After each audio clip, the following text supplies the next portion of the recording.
gammal vittan att börja med det.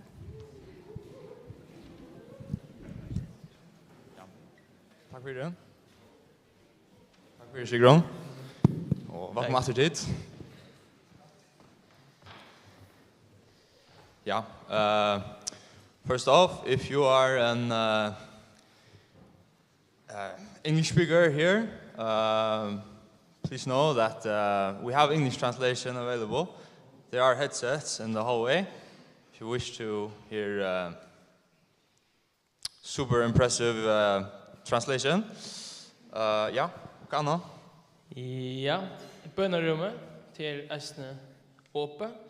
Det blir åpe resten av kvelden. Så endelig for inn her. Ja, og nå siden lødene, så vil jeg visse på skåne for en fra Jakob Hammer av Eie. Eie. Ok, jeg synes det. Og Marstad Olavstøtter, Klaksvik. Ok, wow. Ok, så tar jeg reisene. Og ja, Arne Poulsen av Tofton. Ja. Takk for det. Ja, det som så skreien. Og En surprise hälsan. Surprise hälsan. Ja, så det må du bare boja for å finne ut hva det er. Eller fra kvarjen. Mysterious. Ja. Så kommer Aran til Syrmen nesten av spil for dere. Men Aran spillet, så hadde han en stort av løsning om, kører opp til om parola. Så kommer Syrmen Aran til henne.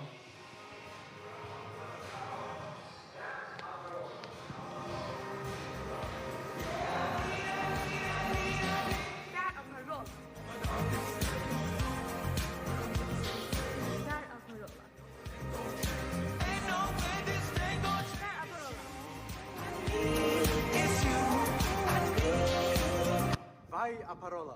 I need you.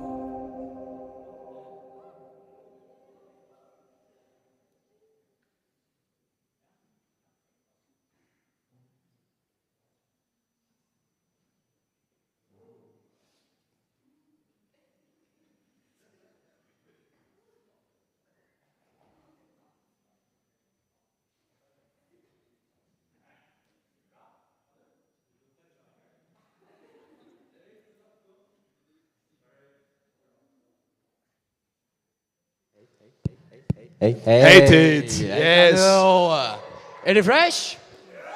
Vi får spela nu. Och han är här. Han är friskare där. Ja, jag kom natt till Tit. Han la hemma i Jarskallen. Men ja, jag hade Aran, jag var dans med Sugar Jar. Men jag hade gått nu. Tack för det. Ja. Det var spurt in till mina välver och det är gott. Delt. Bajen säger han la hemma spela tält i Jar, men vi laddar affären. Ja. Du säger att du vill dra med en karaktär i det. Jag hade det. Så det vi var någorlunda luktande spel som vi gör. Det här vi stämmer för att det tvär välmögar så är det bara satt eller osatt eller som vi där största true or false. Rätt eller ränkt. Rätt eller ränkt, det kan man säga. Ja. Hvis vi bara får det på här. Ja. Så det är true or false. Ja, Reis dig upp. Yes. Allt reisar sig upp. Reis dig upp. Allt reisar sig upp. Och det är om det inte var i Jar. Ska jag bara förklara? Hvis det ikke var i jar, så er det Ordan. de kører venstre arm opp hvis det halter at utsøkningen av skjermen er sånn, og de kører høyre arm opp hvis det halter hun er skaiv. Eller Reng. Och en avväring. Sjönvarspe är speklement. Så vi tycker test. Okay. Yes. Ja, så hadde vi sett det bare gongt.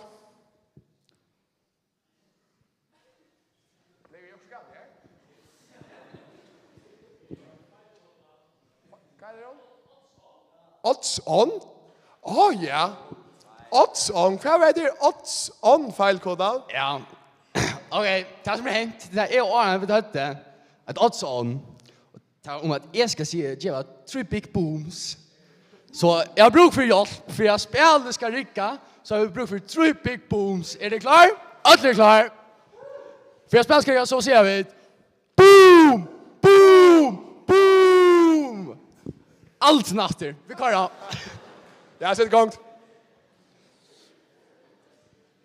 True or false? Kom igen. Kare Østre har runnet et halvmaraton. Det true eller false?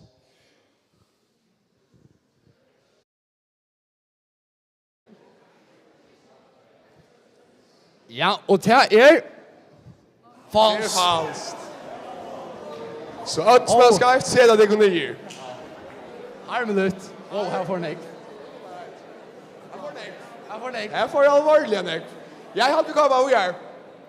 True or false? Andrea hackre än Tabita. Kvar för om du inte vet Andrea, hon ständer här och Tabita hon kvar. Hon här. Hon går sig. Hon har sett sig ner, ja. Och det true. Ja, true or false? Hans laxagar brukar stöt till att stilla harra kvann morgon. Hans är väl lov okon att skriva det så Ja, och hända utsökningen var falsk. Så kvar nästa spurning. True or false? Ezekiel 46 nutje långsta verset i Bibeln.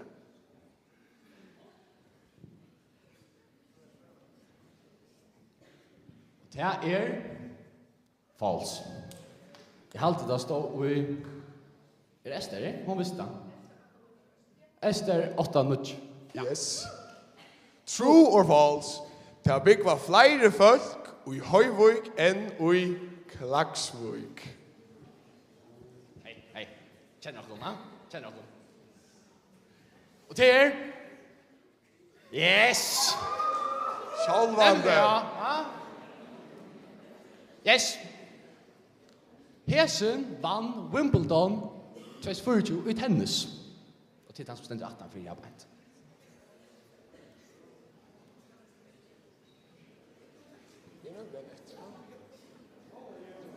Och ja, och det true. Han vann och inte jag vet så född innanför det men jag hade han vann Djokovic. Ja, går vi här. True or false? Ta rekna i fjörde diar og fjörde nætter med Moses vær i Ørstene. Og det sjåvande false. Det var Noah som var i Ja, Noah som Ørstene. var i Ørstene tid, da. Come on, Tid. Daisy, come on. Come on. Ærlig sak. Og jeg blir langt Games ikke. game. Vi tar en her i og så har vi nok her i og her tømt der oppe. Ja, vi kører.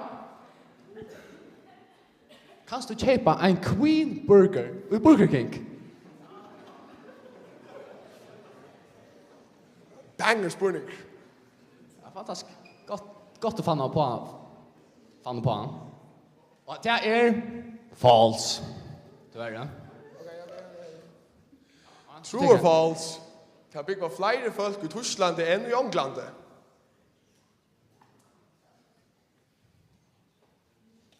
Ja, og ta den utsøkningen, hun passar. Ja. Det jo 1502 sanger i Nutjo sangbok Guds folk.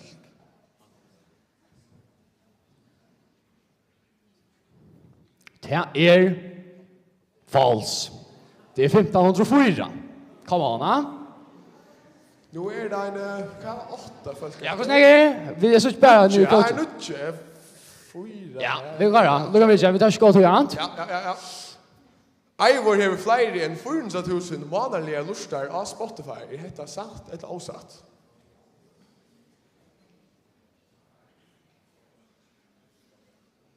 Og hendar utsøkningen hon passar. Hon hever 404.000, om minst rett. Og vi kommer her. Ja. Dranger, Judith, dette måste vi vite. Alt så kvinnedager 8. mars. Dranger, dette må Joel, dette måste vi vite. Og det true. Det passar. Yes. DreamWorks hever just filmen The Prince of Egypt. Passar dette.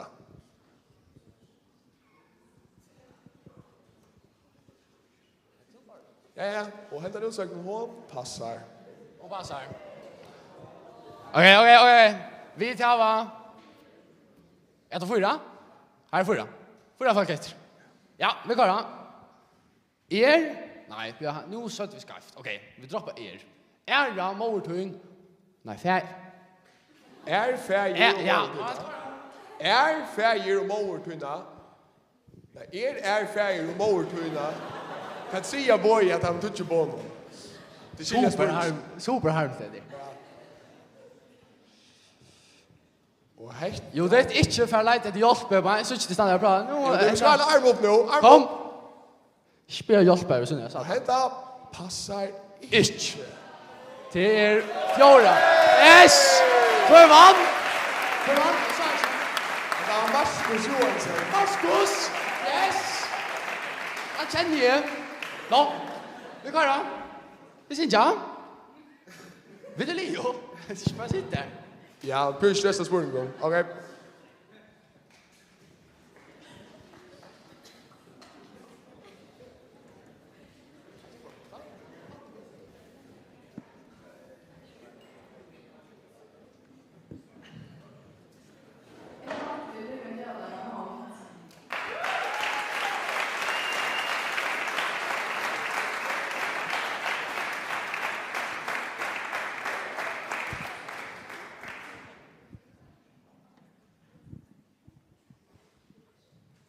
Tack för det som är vi uppe och till Luca Marskos. Så vi får synja tvär sanger Arun Jakob Visper kommer att ha vitspår för oss och vi får en hälsan. Så vi ber vi att synja Skuin, Jesus Skuin. Och det är välkomna att läsa det.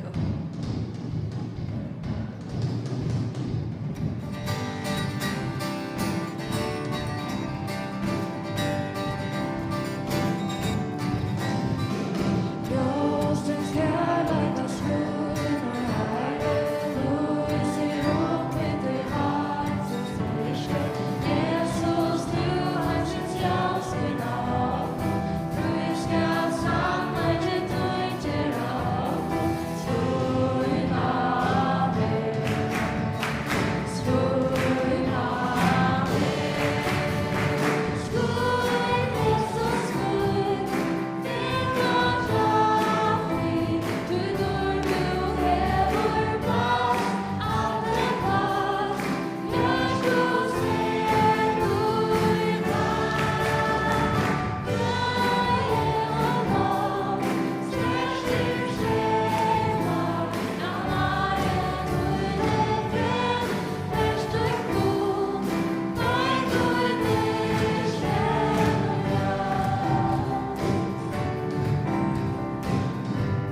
Arjen Jakob kommer opp og har vi spurt lakken, så får jeg synge Kristus lever i meg.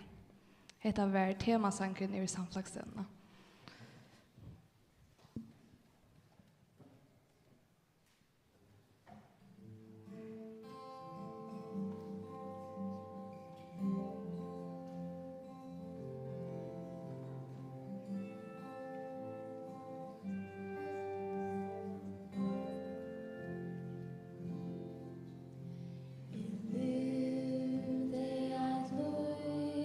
Fullt av ångång,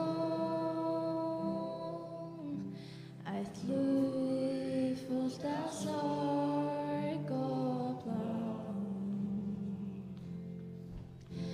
Han säger kom her mitt barn och frälste mig fram inom byrån. Nu är det inte längre som livet. Nej, Kristus han lever i mig. Tui alltid vet att Gud gav mig sonen som älskar mig och gav sig själva för mig. Tui är det inte längre som livet. Nej, Kristus han lever i mig.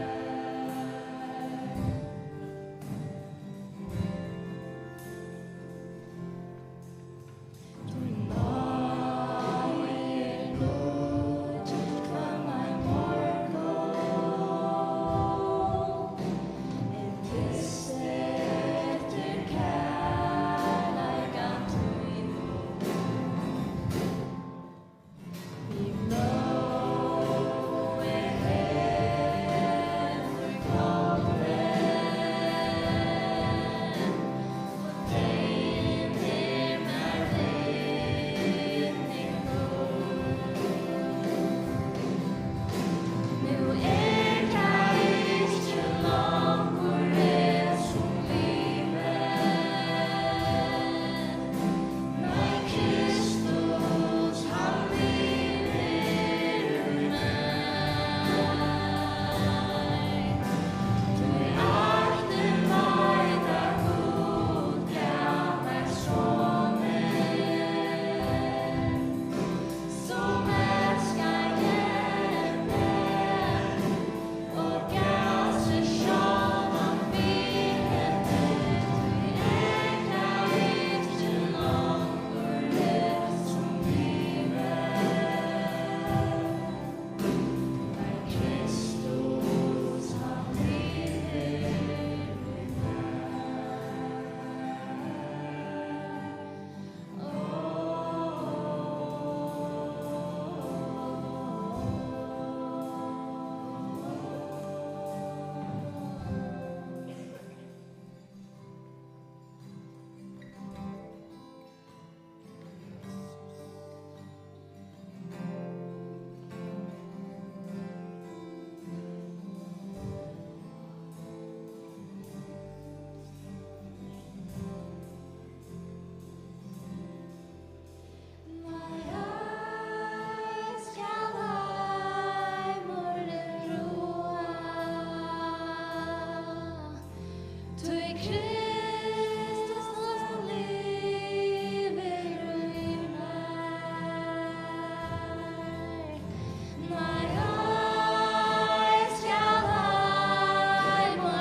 mig.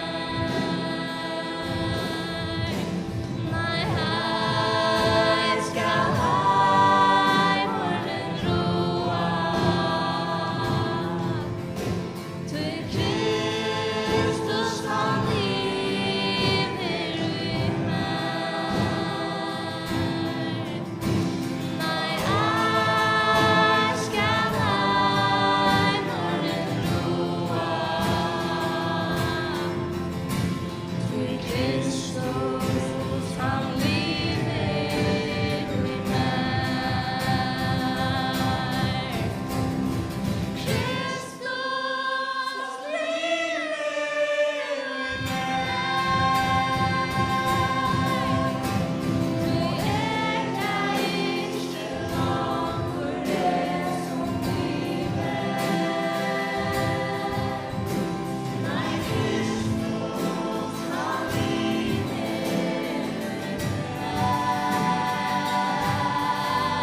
vi måste lägga.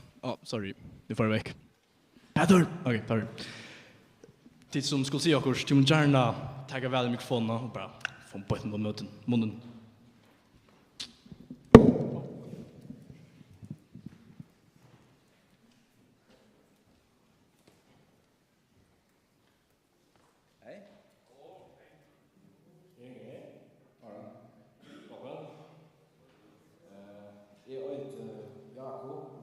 Från Hammer.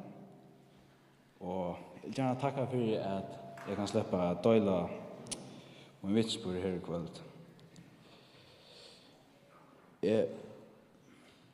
Tar upp. Så ja. Bättre. Ja.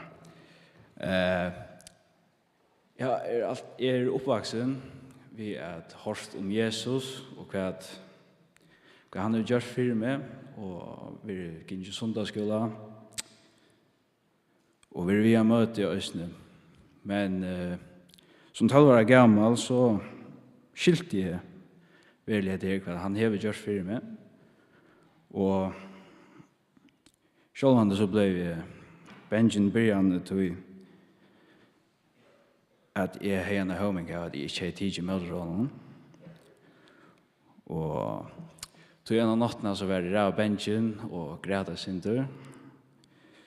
Og da mamma så kom inn og skulle si jeg gav natt, så spurte jeg meg hva følte. Selv så forklarer man det man Benjamin. Og hun spurte en simpel spurning. Hun spurte, tror du av Jesus at han døde i fyrde? Og jeg svarer ja. Og da han så var utdatter, så ber jeg første for selv, alltid. Og jeg spurte han om, hvis han ikke er frelst med, så spurte man kunne frelse meg til at jeg var så redd av bensin. Og så fikk jeg en av frien som, ja, man kan ikke beskrive, eller man kan ikke forklare hva for fri det er. Jeg minns bare at jeg sovnet i dårlig vel, og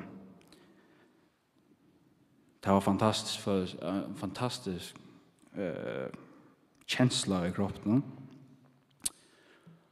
Og ja, så gikk årene, og da jeg ble, ja, da jeg kom frem av stedet, og så fikk jeg, for jeg fylte oss vidt om forskjellige folk nå, hver alt det,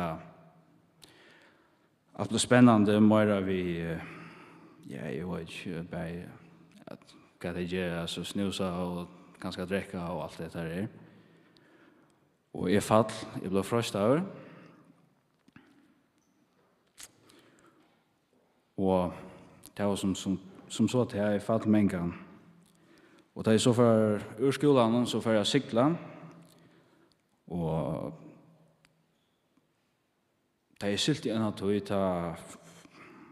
da fikk jeg noen problemer med familiene, og det tok hardt på meg.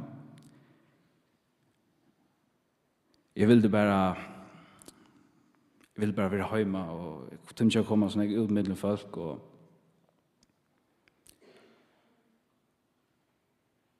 så begynte jeg å drikke røy mer og mer. Gjør det til, ja, jauna. Og en av togjen ble akkurat som til, altså, jeg vet ikke, lenger nedturer, andalige. Og jeg prøver ofte å bya og lese ångtøy, men det var bare i halvhjertet. Og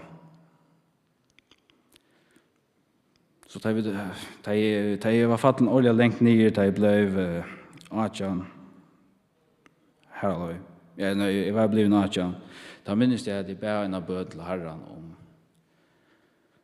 Jeg hjelper meg etter å rette løy til at jeg skilte til at, eller sjålande, så visste man til at man var skal gjøre løy. Og at han har en stått at høy, så skramlet jeg alt sammen.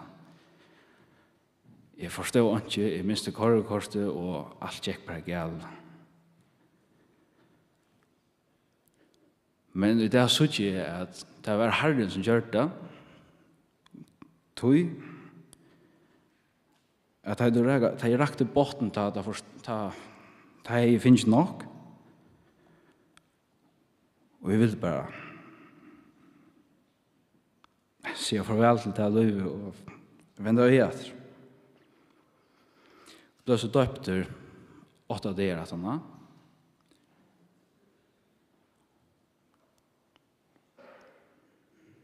Og så igjen da, ja, i begynnelsen var det en her bardeie, og det var tungt at holde seg vekk fra ødelen hinne og selge. Da man heider så om vimmene, og vi vet at vi 4 Korin, kapitel 15, vers 3, stender at vidlest ikke ringer fellesskaper spytler gåa sige. Og det var ikke før enn jeg har sagt farvel vi tar at hette fører som så vekk, ordentlig, og vi har arbeidet på meg selv. Sjån var det hardt å si farvel vi tar, men eller at det ikke kommer sammen morgen og alt det der. Men her som møter her finnes ikke noen nødja viner, brøver, herrene, og så var det så heldig at 2 kamerater ble omvendt til akkurat det jeg ble. Og jeg husker ofte etter av disse tøyene at hver man velger frelster, det er jo jeg sier Arne ganske. Jeg vet ikke. Eller jeg vet, men det er jo mange i hva stod. Men det stender i åretøysene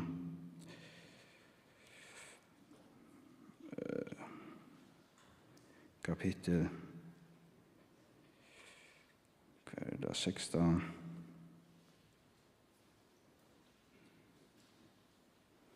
Jeg mistet ikke bedre.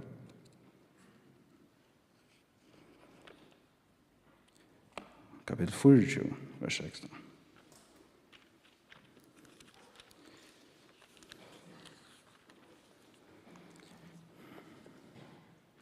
Her stender det, «Tu tjeiferer fettler hin rattvis, og kjemmer atter av føtter, men godleis vil rendumkål, ta i vannlokkan kjemmer.»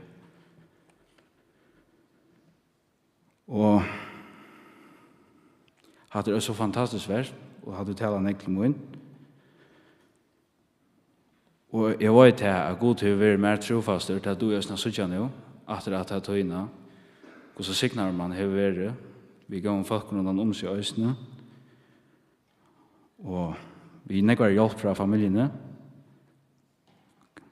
2 minutter, og det har vært fantastisk at leva i hessen liv til at eller leva etter nødja etter omvendingene. Jeg har vært fyllt av livsglede, og det har vært en fantastisk tid, influere, og å leva Kristus, det er noe så ordentlig døylig og fantastisk. Og hvis du ikke tidsmer med hånden her i kveld, eller at du kanskje er ferdig og skal være løy, så vil jeg ikke ha det til at vende vi på en av veien til hit er han ikke verst. Slett han ikke. Takk for det.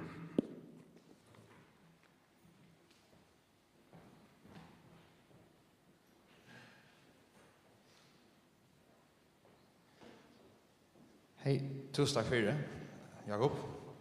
Så da er det hvordan Och rörande hur har en arbetat lönen så där. Och jag vet inte minnas så jar, men så har vi även sjufeste så har jag spurt imisk folk utan landa om de kunde stjärna några hållningar om evne, tema i sjökon. Och jar var det så Olle och Frida Gregersen som sen jag kan vita halsan och i kväll så är det en halsan Kristianstad. Så det har kommer från Andrew Genelsen och Philip Rajani Hansen. Två unga män som har viskat samkommande så jag hur underdressed är militär. Särskilt de understood the assignment så jag hade låt bara time från att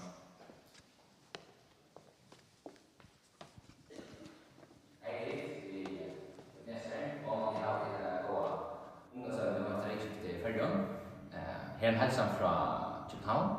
Jag heter Andrew. Ja, och jag heter Philip.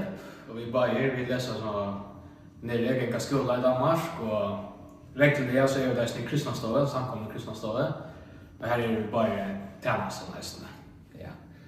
Och som vi såg som det säger Facebook så ser jag att ämne för så ungdomsämnen till trofäste. Och i allt det man kan säga som tryckvande så är det rättliga avhåverst och tutningar med ämne för det.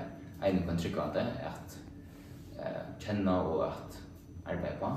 Jag vet inte också om det Philip. Ja, jag också särskilt om ett vers som jag kom tankar om en väg där jag också är det ämne.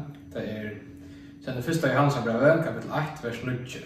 Sen det är Jotta med synder okkara är en trofastor och rättvisor som fyrger och syndnar rensar och från allare och rättvisa. Och jag har alltid varit fantastiskt att vi har en skapare och en frälsare som är trofastor och är giver och en del lyfte att han är trofast. Så det är fantastiskt att det. Ja. Ja, jag också är om det också en trofaste så också är det hur så kunde vi som tryckvante vara trofast. Då också hur kan jag vara trofast i för min vänfolkon som en tryckvante bäj för min tryckvante vänfolkon och är man tryckvante och är trofast i samkomnet. Det är också folk som är också som är trofast har det ofta en av största filmen som är myndiga folk som är avhållande och i att visa det intresse eller som är folk som tog allt man stod på eller som man kan säga allt är det i samkomnet till henne självt om man kan säga är det andra ting som ganska är det mer intressant och i löven eller som är mer pressa så väljer det så att det är god och det väljer en annan person från sig själva. Så jag har alltid bara något som jag kunde huxa när jag om och jag är tid nu och ställande huxa om det hur kan jag i min liv bli trofast i min dagsliga här som är i mina samkom i min folk och på tammartan vara vittne för andra. Kan vara god. Ja, så var det på tiden ett gott vikskift att göra, man gav stöd att göra och att ante för att virka och bara låta andra virka och vara mottaglig. Ja, amen. Hej dit, vi är nästa.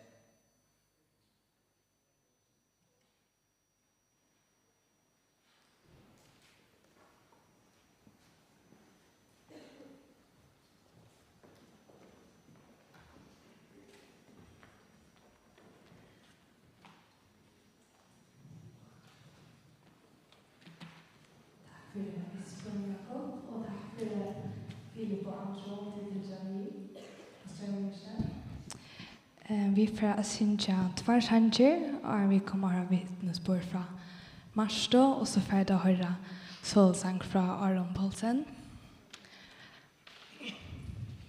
Ja, och vi får börja via synja Psalm 34. Vi kan lägga minna dykkorna av bönarrummet är en åpe och här är nek folk som gärna vilja ta emot dykkon som gärna vilja be för dykkon lägga mycket vad det är som det är hotlat sida för dykkon själv gärna låta vuxa så det är välkommen till det. Det är välkomna att resa dykkon.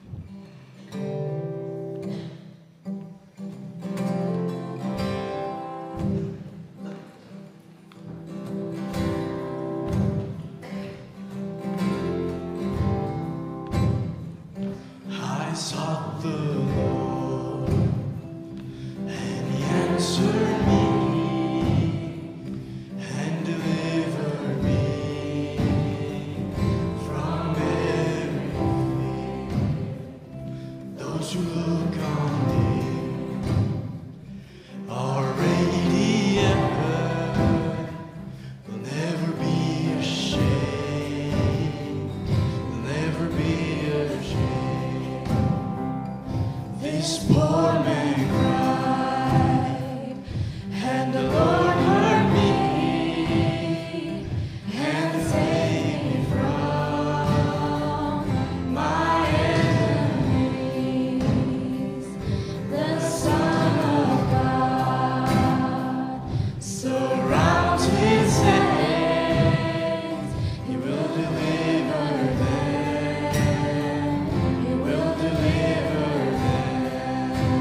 kommer Marsta. Jeg har vitt spurt dere, og Aron kommer sin chatten.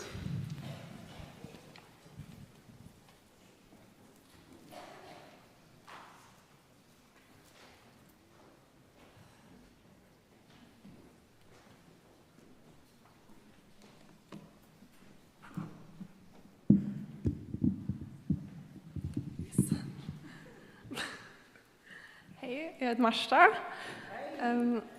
Hej. Jag är nykänner, vid Klagsvik.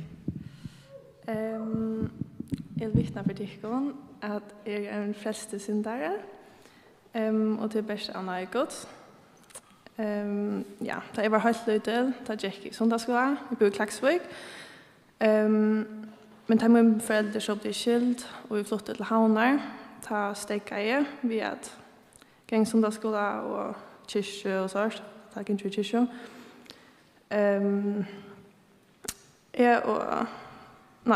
Ta jag och familjen så flyttade till Kvalvigar några år sedan. Ta var i mitten sundagsskola, men ta var bäst ta i vidare när man för. Ja. Men inte så har vi ju alltid hört från Gud. Ta jag vill så efter Levon eller Näsvik eller jag snackade att jag var hemma i Ommo. Ta jag så flyttade till Danmark. Ta jag för i Sarta flock. Jag hade där till Sejan. Ja, då gick det bara ner backa. Det var 20 för mig. Jag fick stafest stress och började räcka vid vindförskan. Jag visste väl på en vecka att jag inte hörde till på den här. Och jag började långt i arn. Jag tog erkänna flytta till Danmark att vilja för att slags ska bygga. Men det tar det omgång till.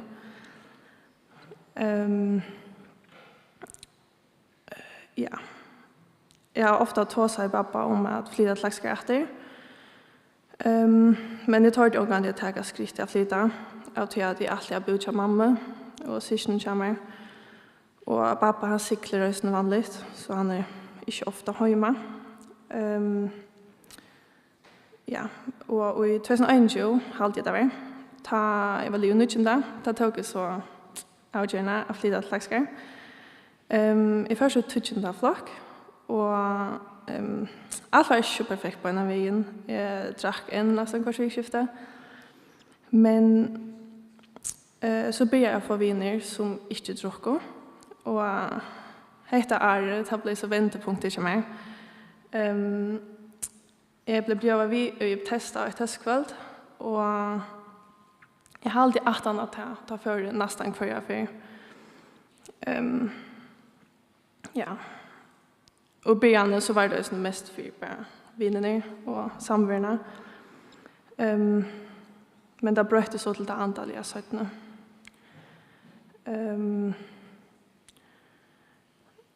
Ja, det är en vi också ringt till att familjen, hon bor än i Danmark, mamma och dig. Så det är inte ofta. Men jag vet att Algen som jag tog att han har nödvändigt, hon är den rätta. Och jag är mega tacksam för att jag tog till Algen att flytta. Och att det är så lätt att jag flott slagskar. Så jag att ta i Bokvalvik, ta Jack till Humboldt och Fimmleik i Klagsvik. Så tar jag långt finns det några vinner efter. Och så för att jag gick på den här. Så det är långt några vinner så på Danmark.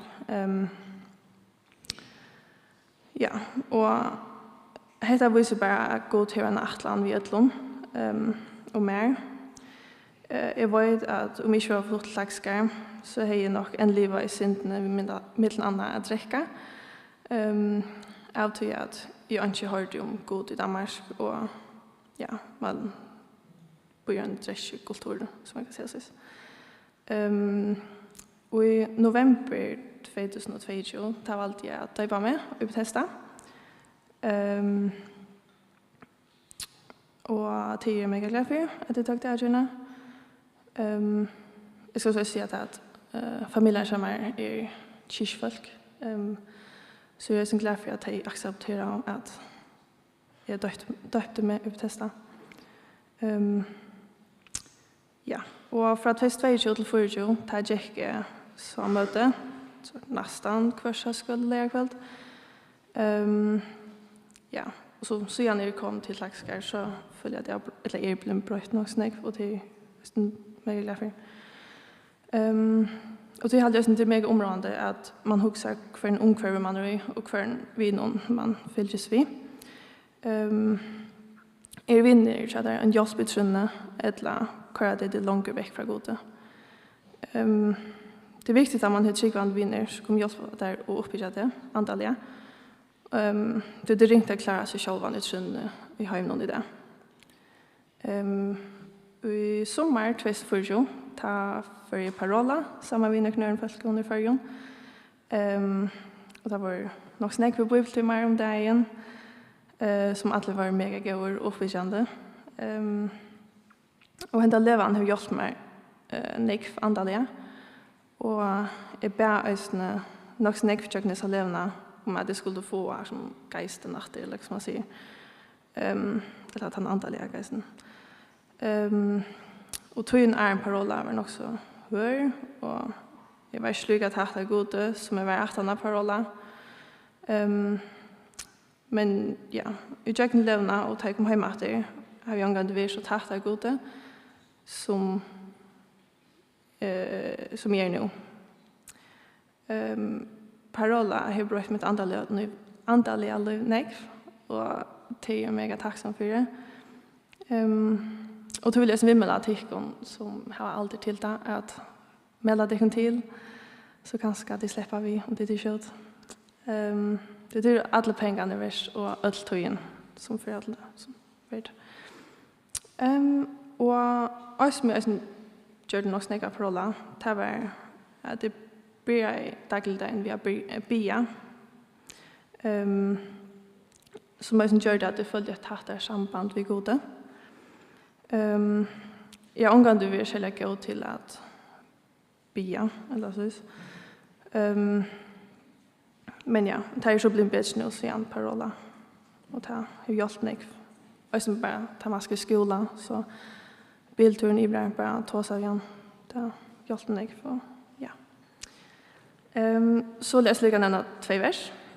Och det första är Apostlagärningarna 14:12.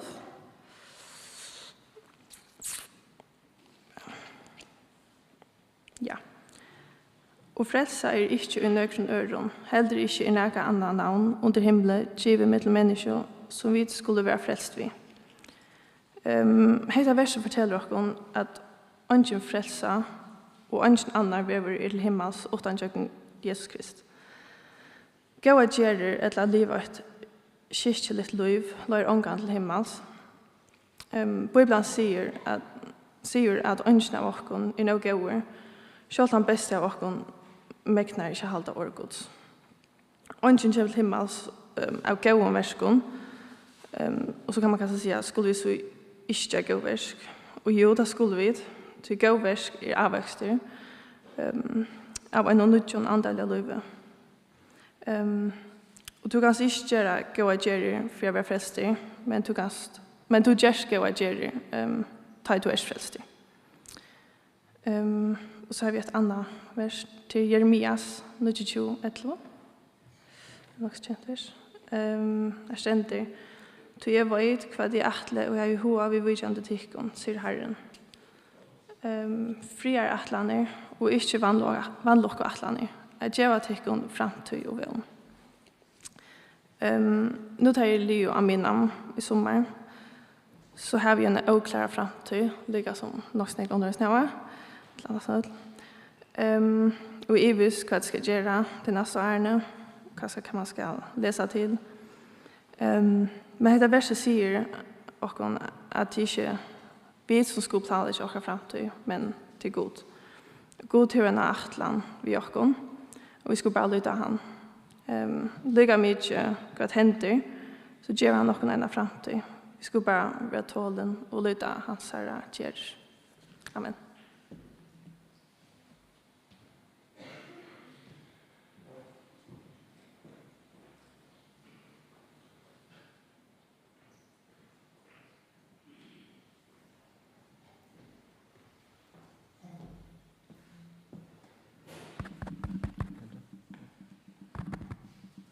Hej. Hur var det? Gott att se dig, så ni folk här. Jag vill spåra om att komma synja sin dörr. För halva börjar vi bara fortälja sin om Tanzania som är för synja. Det är faktiskt en sanger som jag kom fram av hälsor när man så igen. Men jag var till arbets. Jag lustade efter min playlista. Och här är nog snägga sådana gamla sådana Annalise Sanger och Keith Green och sådär. Sådana goa Sanger. Och hej det som heter Smart Shuffle alltid det bra. Och det som det kör sådana ega Sanger på som algoritmer helt passar väl till playlistan eller så. Och så kör det så en annan Sanger. Det är en som heter You're Welcome Here tja en man som heter Bob Bennett, en gitarrist och sångare. Och ja, han bara var så räv vacker och simpel vacker år som jag snackar sönder med er att jag som luggar mycket gosse vid er, kan förstå det där och så kommer Herren. Så Herren är kattlock om det är snacka som tvärst vi gör. Och han förklarar sen så att vi har samarbete sig själva vi ett hus. Jag prövar bara att läsa första versen. Lord, I hear you knocking. You've been knocking at the door. How long have you been waiting? Seems I never really heard you before. I've kind of let the place go. I'm ashamed at what you'll find. But you can make yourself at home if you're sure that you don't mind. Because when I cry, the roof leaks. And when the wind blows, the walls are weak. But a house is known by the company it keeps. And I feel better now that you're near. I want to make it clear. Jesus, from now on, you're always welcome here. Som lukar mycket gosse i det där gångstocken eller gosse uttryck vid där vi är med det här så är han trofaster. Han teker med uttrycken. Ta vid så längt ner som vi kunde vara. Vi har hört två vispor här ikväll. Alltså, gosse här nu bjärgat dem från terrasint. Och till bara komma till han. Till det som vi kunde göra. Och det är det som ska till han trofast. Så.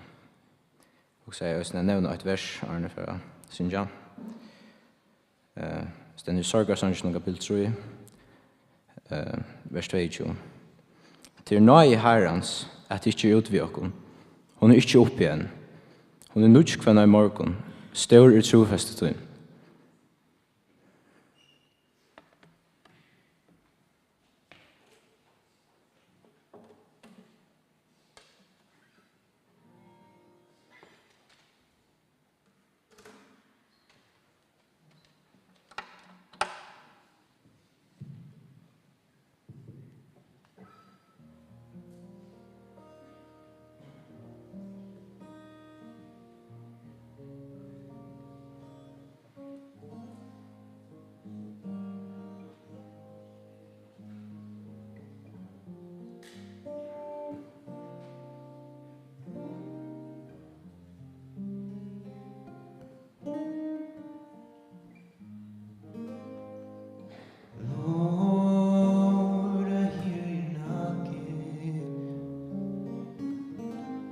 Knocking at the door. How long have you been waiting? Seems I never really heard you before. I've kind of let the place go. I'm ashamed at what you found. But you can make yourself at home. You're sure that you don't mind. 'Cause when I cry, the roof leaks. And when the wind blows, the walls are weak. But a house house is known by the company it keeps. And feel better now that you're here. And I want to make it clear, Jesus, from now on, you're always welcome here. There are dark rooms deep inside me, your light has never shone. And I try to hide inside them, but I guess you've always known that one day you would call me, not awaken from my sleep, and take me just the way I am. You promised me you'd keep me, 'cause when I cry the roof leaks, and when the wind blows the walls are weak, but the house is known by the company it keeps. And I feel better now that you're near, and I want to make it clear, Jesus, from now on, you're always welcome here. Jesus, from now on, you're always welcome here.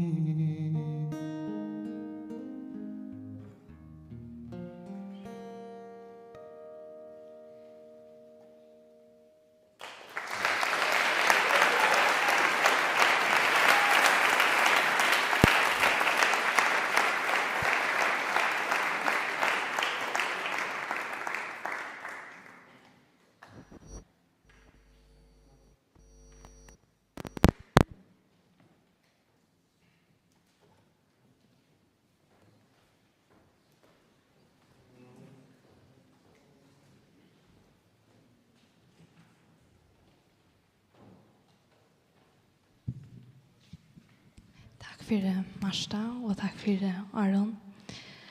Aron hetta møtet kommer enda, kommer jeg til å synge Trudje Sanger, og vi får börja ved å synge Lusala Vissa, og det er velkomna å reise til.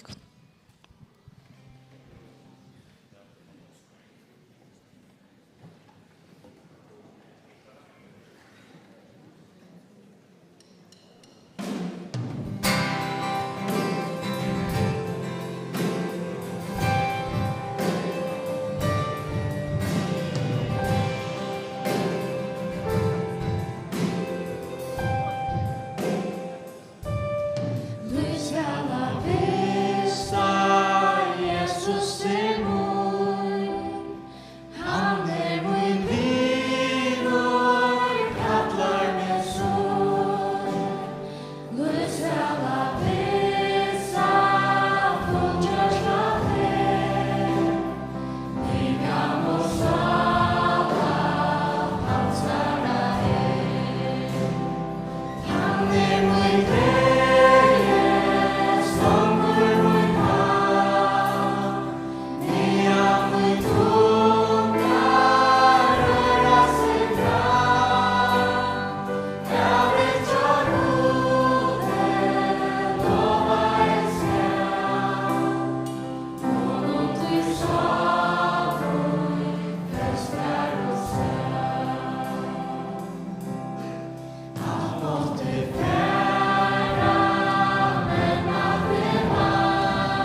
Nu kommer jag att synja sista sang.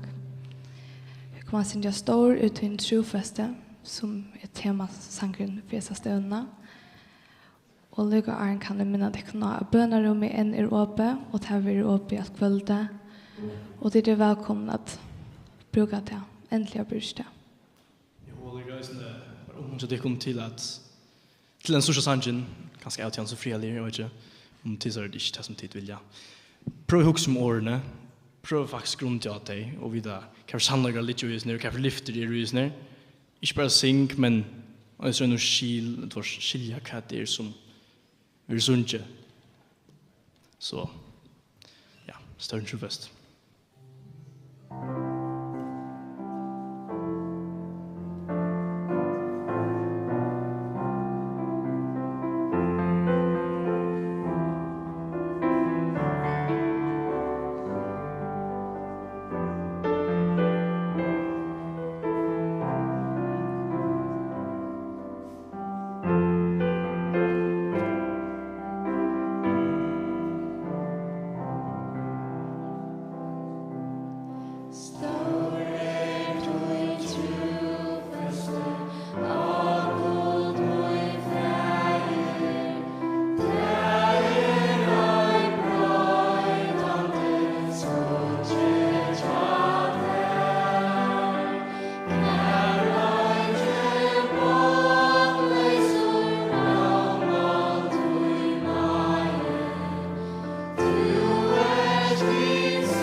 Tusen takk for det til som har vi oppe. Aron og Marsta, Jakob. Ordentlig. Fantastisk å høre fra din Ødlund. Peie, Vespebraner og Sanchen. Og kveld til som så kom igjen da. Men i morgen så blir jeg skra. Ja. Til altså stenen ikke livet. Hvis du kan slå opp her, så gjør det der at sundagen er eisen her, og til stenen klant 12 mye møte. Klokken 11 brevbråding, her som vi sammen møtes, og bråd og brev minnes til at Jesus kom og døg for jokken. Og da vi hans blå her finnes ikke nøyene, fyrtjengsintene, og klant 12 mye møte til så ett möte som det var för att alla lärare som bett som äldre komma och så blir några vitsbord och en tale och gärna det har stått lite hvis de kommer och tonläggaren spelar i alltid eller ung spela och synja och så ständer det en sån kväll klockan 8 ta en jazzmöte ta sig på vid isen 4 vi ung Hvor taler da? Hvor taler da? Sån kväll tatalje och sån morgon talar Johan Pedersen och Mattias Jani Siskasen kommer av Vitsbor av mig med dem. Har du en Vitsbor av evangeliska möten? Ja, evangeliska möten till Edvard. Är han där? Ja. Han är så vi gläder oss att höra. För att han möter till morgon. Ja. Så men kväll är slut ända? Nej. Ja. Visst är det. Ja. Så man kanske lukka helt kött. Hon säger bara lukka bara hålla om kvällen. Ja. Alltså Marsta hon var nästan ner att så är ovisne som hon följde ta i hon eller det lever vi min namn och sort men kanske är onkel kväll som lever i en större ovise och kanske undras över frien som är svärsne vittna och ta sig om och det är bra nu ända vi att det är bara en över som kan göra där framför igen och han Jesus Kristus och han säger vi och kom till mig alltid det strävast och har tungt att bära jag ska göra en kväll och en kväll en fri en anlägga som vi honom en frälsa sal och så bra så vi stiger inte här och stiger här där vad signar jag för det är gott ikväll. Så det vi vet inte om vi har morgondagen. Och bönarummet tar upp en låt chat och vi sitter här en offrien för in förklara det andra det står. Och ett av vi så tar vi bli uppbyggt hvis du följer jag vet inte att det är en del andra det så. Taggar brukar det just höva till det. Kanske onkel Adikon fylgjer vi live så säger bara lugga nämna att Ebenezer häver en tjänste som heter Kjole till folk som gärna vill ta sig lite om jag tar en andra stöve och gärna vill jag och hvis du känner Jesus så gärna inte ta emot honom det är folk som gärna vill hjälpa där ute och har det numret till Nils Paula som talar till åkning kväll och Johan Pedersen som för att Talmorsen tar i bara kväll och ta det avgrätt och så skatt ändå på så Mars fire jag touchar för det att jag kommer här låter som jag säger som vi kommer men då så master så fire och bara komma samman och lovprisa därför. Jag vet. Kunna bli uppbyggt och lovprisa till ett namnfärg och tacka för allt det som jag har sagt i kväll som jag har vittna om färger hur kraftigt mått mig till års färger hur du klarar att vänta vända löve så folk kom för och ja, jag ber bara för att det som vi vill tala om ikväll. Vi ja. Vi sanche och svåra och tala att vi måste ta till och kom. Ta man bra avväxt i och för och för det blir jag inlägg för ja, det stannar här inne. Ett som fylls vi som ikke kjente at jeg må ikke bare høre evangeliet for men det må jeg ta støv til det for og lov at her inn i hjertet for det blir innlig 4 og ja, jeg bidrar om at du må sikne samverden av kveld hvor jeg er for tusen takk for alt det som du erst til kærlega for jokken og ikke minst for det trofeste mot jokken selv om vi der så sviger alle for så slipper du alt som jokken du slipper alt du gjør alt som vi arbeider på jokken for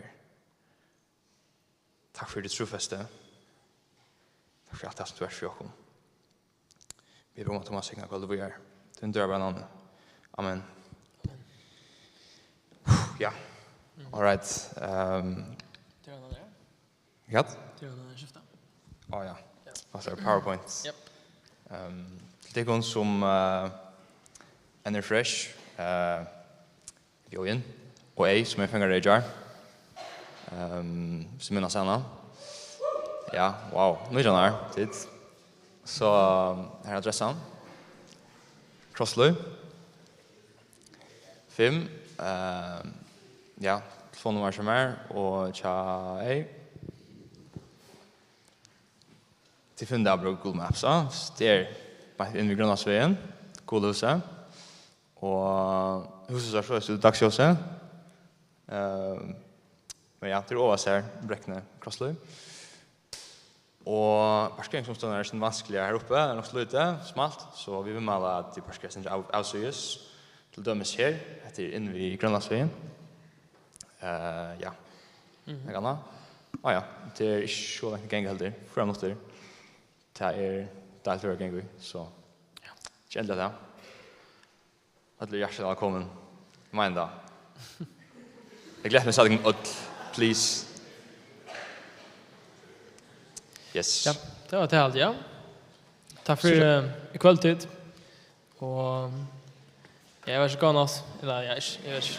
Ja. Seriöst morgon. Så morgon. Ja, morgon med det.